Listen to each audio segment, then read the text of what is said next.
This one question reveals your path to growth or struggle. How you answer, how are you doing, shapes your mindset and actions more than you realize.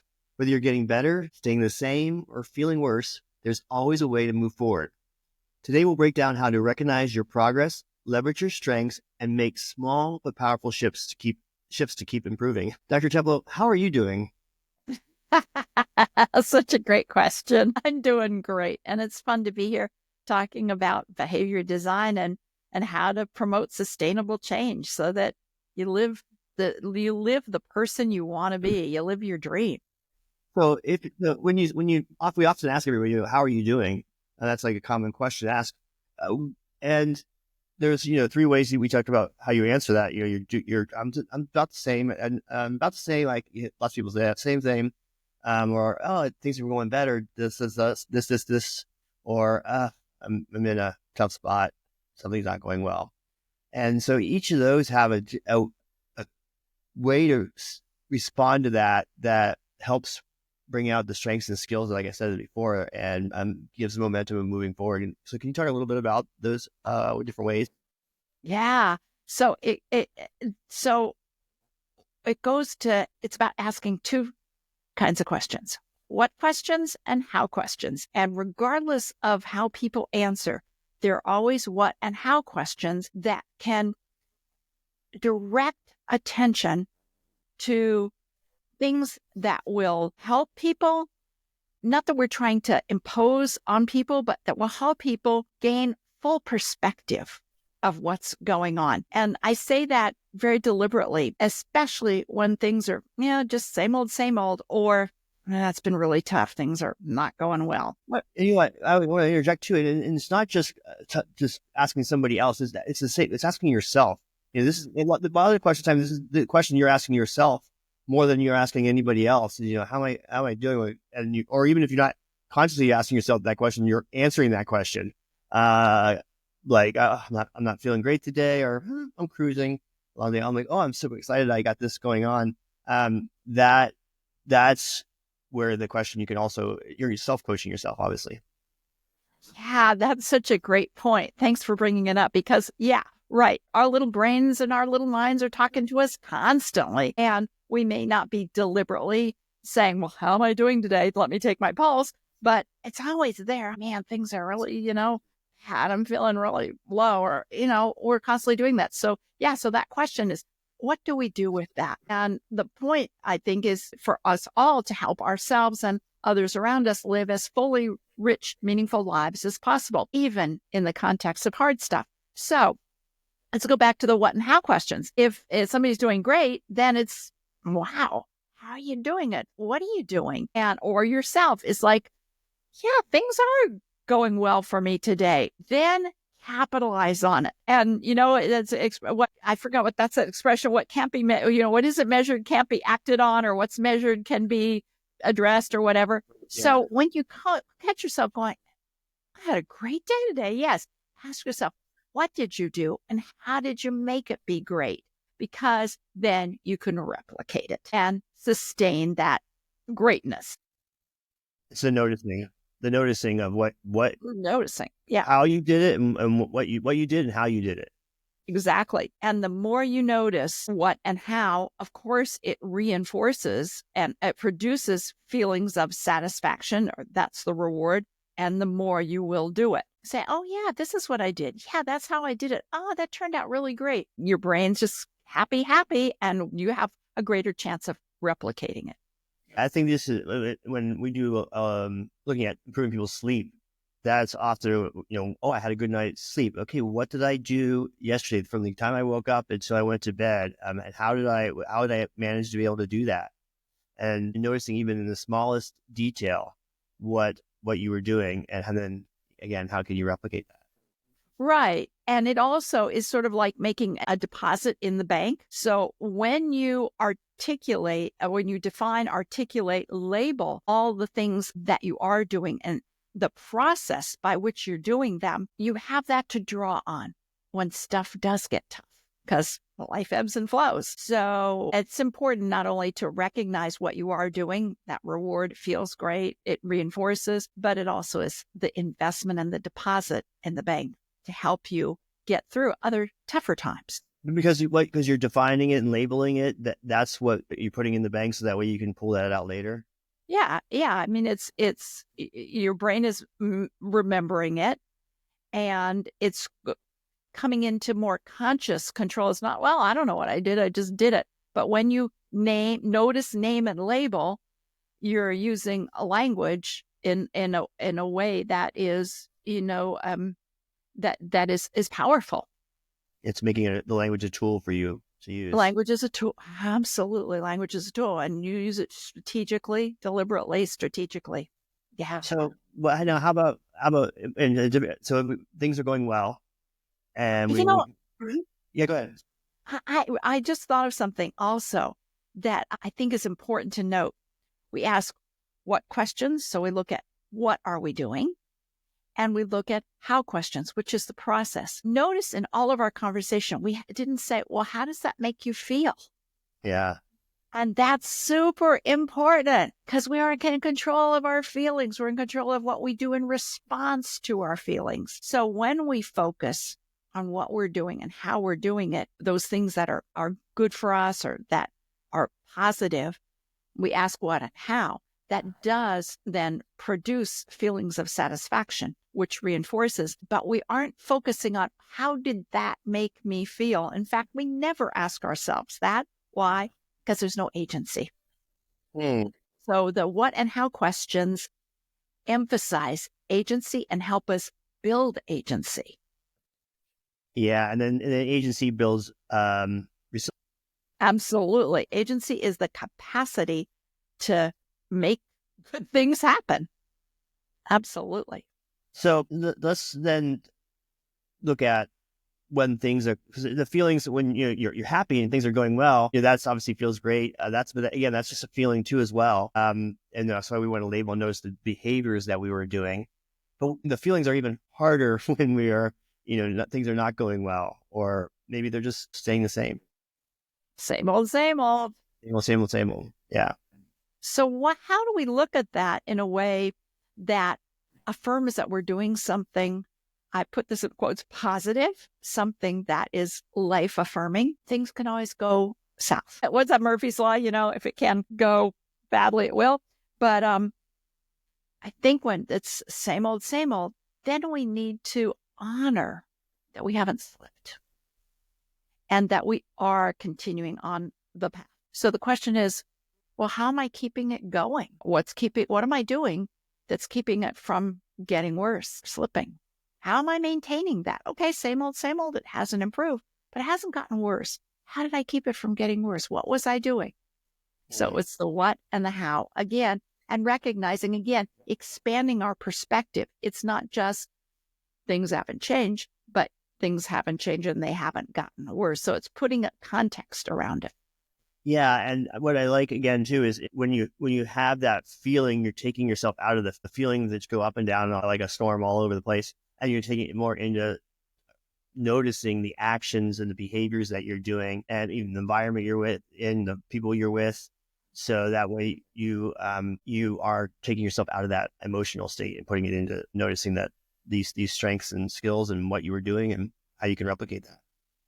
Right. And that noticing, even when things are a little tough, is noticing, honoring it, and taking action anyway is part of that psychological flexibility. I can notice that I'm feeling like things are the same old, but yet I can honor that, I can accept it, and I can still take deliberate action to do things that count for me, that I care about.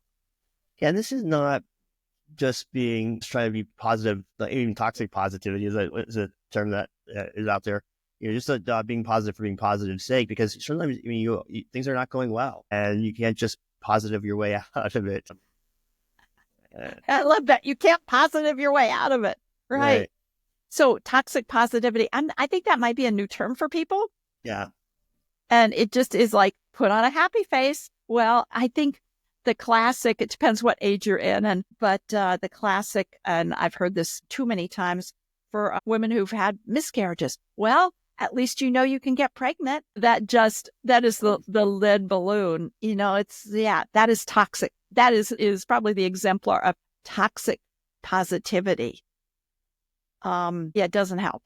So how's it going? Not great. Well, at least positivity type something. So we don't want to do that. So how do we either self-talk through that, or if someone else has had something, what are the, it's again, it goes on what and how, but yeah.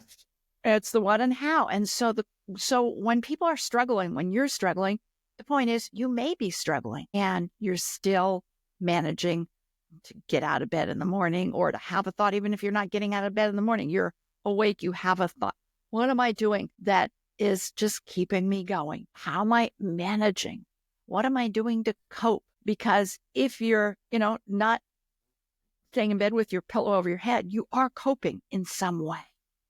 So then the job is to be a detective, your own self-detective, and to look for what are you doing that's helping you just get along? What is it and how are you doing it? And Glenn, you mentioned, what's the environment? Who might be helping you? What are the little things that are helping you just get along in life? If somebody also, you're in conversation with somebody and they're having a really rough time of it, you can be empathic and then say, and how are you just managing to keep going? That's incredibly empowering, because people don't often look at what they're mired in those, in bad stuff. They don't recognize that they are doing something to keep coping. And then once they recognize it, of course, they can amplify it. Yeah. Sometimes I get people, our clients, they could be flippant about this. Like, oh, I'm not managing. And, and that's an easy negativity bias that we have in there. But, oftentimes it's just giving a pause for some people to say, well, I am, well, I'm like, or yeah, you mean you're here, you're with me, that type of thing. We're having this conversation. Yeah. It does seem like you're not managing. And at the same time, I notice you look pretty good today. You're dressed up, How did you do that? How'd you even do that in the context? And always we want to be self-compassionate or express empathy. And in the context of how difficult things are, given how really hard things are, how did you even manage to get here? Get here on time, be alert, be focused, whatever it is. And it's not changing the experience, it's honoring the experience and helping or encouraging yourself or others to act in the service of their values, regardless of what might be going on. It doesn't mean we ignore it, but we kind of take the high road.